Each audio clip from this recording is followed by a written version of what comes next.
ప్రపంచంలో చాలా ముఖ్యమైన రహస్యాలు ఏరియా 51 కూడా ఒకటి. ముఖ్యంగా ఏలియన్స్ ఉన్నారని నమ్మేవాళ్ళు ఆల్రెడీ ఈ మిస్టరీ గురించి వినే ఉంటారు. ఈ ఏరియా 51 అనేది యుఎస్ఏలో ఉన్న లాస్ వెగస్కి 134 కిలోమీటర్స్ దూరంలో ఉన్న నెవడా డెసర్ట్ అనే ప్రాంతంలో ఉంది. దీని చుట్టూ సెక్యూరిటీ ఫెన్సింగ్ ఉంటుంది. ఆ ఫెన్సింగ్ చుట్టూ 24/7 పోలీసులు నిఘా పెట్టి ఉంటారు. అనుమతి లేకుండా లోపలికి వెళ్తే అక్కడ ఉన్న సెక్యూరిటీకి మిమ్మల్ని చంపేయమని ఆర్డర్స్ ఇస్తారు. అసలు అక్కడ ఏం జరుగుతుంది? నిజంగానే అక్కడ ఏలియన్స్ ఉన్నారా? ఇప్పుడు మనం తెలుసుకుందాం. ఈ ఏరియా 51 అనే ప్రాంతం అమెరికన్ గవర్నమెంట్, దాన్ని యుఎస్ ఎయిర్ ఫోర్స్ ఆపరేట్ చేస్తుంటారు. ఈ ప్రాంతంలో మిలిటరీ విమానాలు ల్యాండ్ అవడానికి, వాటి మీద రీసెర్చ్ చేయడానికి అనుకూలమైన ఎయిర్ ఫీల్డ్ ఉంటుంది. అయితే ఇదంతా ఇలా ఉండగా ఏరియా 51లో పనిచేసే వైట్ బుష్మెన్ అనే సైంటిస్ట్ తను చనిపోయే ముందు ఏలియన్స్ గురించి బయటపెట్టాడు. కొన్ని ఫోటోలను కూడా చూపించాడు. అయితే బుష్మెన్ ఒక ఇంటర్వ్యూలో ఇలా అని చెప్పాడు, అసలు ఏరియా 51లో పనిచేసే సగం మంది ఏలియన్సే అని, వాళ్ళు అక్కడ యూఎఫ్ఓ టెక్నాలజీ మీద రీసెర్చ్ చేస్తున్నారని, వాళ్ళలో ఏలియన్స్ ఉన్నారని, కొంతమంది చనిపోయారని కూడా చెప్పాడు.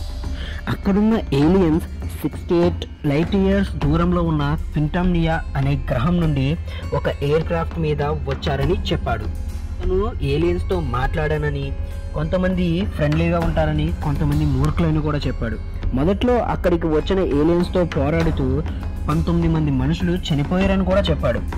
వాళ్ళు 5 అడుగుల కంటే ఎక్కువగా ఎత్తు ఉండరని, మనుషులు పోలికతో ఉంటారని కూడా చెప్పాడు. జోసన్ అనే సైంటిస్ట్ కూడా ఏరియా 51లో ఏలియన్స్ ఉన్నాయని తెలిపాడు.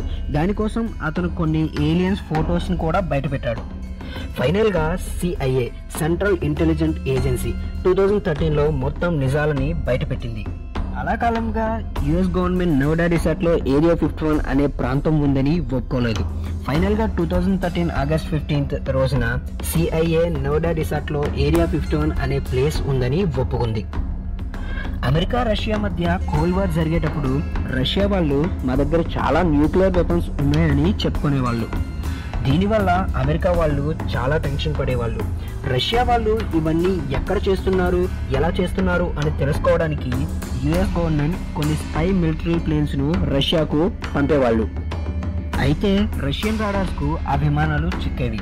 అమెరికాకు సంబంధించిన ఏ వస్తువు దొరికినా రష్యన్లో వదలరు. సో వాళ్లకు చిక్కని కొన్ని స్పై ప్లేన్స్ను యుఎస్ గవర్నమెంట్ తయారు చేయాలనుకుంది. అయితే మ్యానుఫ్యాక్చరింగ్ ఎక్కడైనా చేయొచ్చు, కానీ దాన్ని టెస్ట్ చేయడానికి మాత్రం బయటకు తీసుకురావాలి. అందుకోసం రష్యా వాళ్లకు కనిపించకుండా ఒక రహస్య ప్రదేశాన్ని క్రియేట్ చేశారు. అదే ఏరియా 51. దీన్ని 1955లో క్రియేట్ చేశారు. CIA ఇచ్చిన రిపోర్ట్స్ ప్రకారం ఈ ఏరియా 51 అనే ప్రాంతాన్ని కేవలం ఒకే ఒక్క రీజన్ కోసం యూజ్ చేసుకునేవాళ్ళు. అదే స్టెల్త్ ఎయిర్ క్రాఫ్ట్ అనే ప్రాజెక్ట్ కోసం. ఈ ప్రాజెక్ట్ పేరు ఆక్వాటోన్. ఈ ప్రాజెక్ట్లో తయారు చేసే స్టెల్త్ ఎయిర్ క్రాఫ్ట్ పేరు U2. సహజంగా ఆకాశంలో ఏమైనా విమానాలు వెళ్తున్నాయో లేదో కనిపెట్టడానికి రాడార్ని యూజ్ చేస్తుంటారు. అలా రాడార్ని ఆన్ చేస్తే ఆకాశంలో ఏరోప్లేన్స్ వెళ్తుంటే ఈజీగా తెలుస్తుంది. కానీ stealth air craft technology use చేస్తే రాడార్లో ఆ టెక్నాలజీ ఉన్న విమానం కనిపించదు. ఇలాంటి స్టెల్త్ ఎయిర్ క్రాఫ్ట్స్ని పక్క దేశాల మీద నిఘా పెట్టడం కోసం యూజ్ చేస్తుంటారు. ఈ U2 ఎయిర్ క్రాఫ్ట్ని అమెరికా వాళ్ళు రష్యా మీద నిఘా పెట్టడం కోసం యూజ్ చేసేవాళ్ళు. U2 ఎయిర్ క్రాఫ్ట్ 70,000 అడుగుల ఎత్తులో ఎగరగలదు. రాడార్ నుండి తప్పించుకోవడానికి ఈ హైట్ చాలు. కానీ 1960లో ఈ U2 ఎయిర్ క్రాఫ్ట్ 70,000 అడుగుల ఎత్తులో రష్యా మీద నిఘా పెట్టి ప్రయాణిస్తుండగా రష్యా వాళ్ళు కనిపెట్టేశారు. దాన్ని సర్ఫేస్ టు ఎయిర్ మిసైల్ ఉపయోగించి కూల్చేశారు. దీని తర్వాత అమెరికా మళ్ళీ ఒక కొత్త ప్రాజెక్టును స్టార్ట్ చేసింది, ఆక్స్కోట్. ఈ ప్రాజెక్ట్లో A-12 అనే స్టెల్త్ ఎయిర్ క్రాఫ్ట్ని తయారు చేయాలనుకున్నారు. రష్యన్ గవర్నమెంట్ ఈ ఎయిర్ క్రాఫ్ట్ని కనిపెట్టకుండా ఉండడం కోసం దానిపై టైటానియం కోటింగ్ వేశారు. ఈ టైటానియం కోటింగ్ రాడార్ పంపించే రేడియేషన్ని అబ్జర్వ్ చేసుకుంటుంది.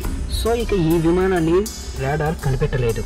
కానీ ఈ టైటానియం మెటల్ అమెరికాలో చాలా తక్కువగా ఉంటుంది, రష్యాలో ఎక్కువగా ఉంటుంది. దానికోసం కొన్ని కంపెనీలను అమెరికా క్రియేట్ చేసింది.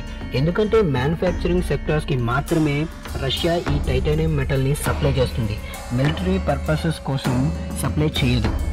ఈ విధంగా రష్యా నుండి అమెరికా టైటానియం మెటల్ను ఇంపోర్ట్ చేసుకుంది. A-12 ఎయిర్ క్రాఫ్ట్ని తయారు చేయడం మొదలుపెట్టింది. సో ఏరియా 51 అనేది ఎయిర్ క్రాఫ్ట్ టెక్నాలజీ టెస్టింగ్ కోసం మాత్రమే ఉపయోగిస్తారు.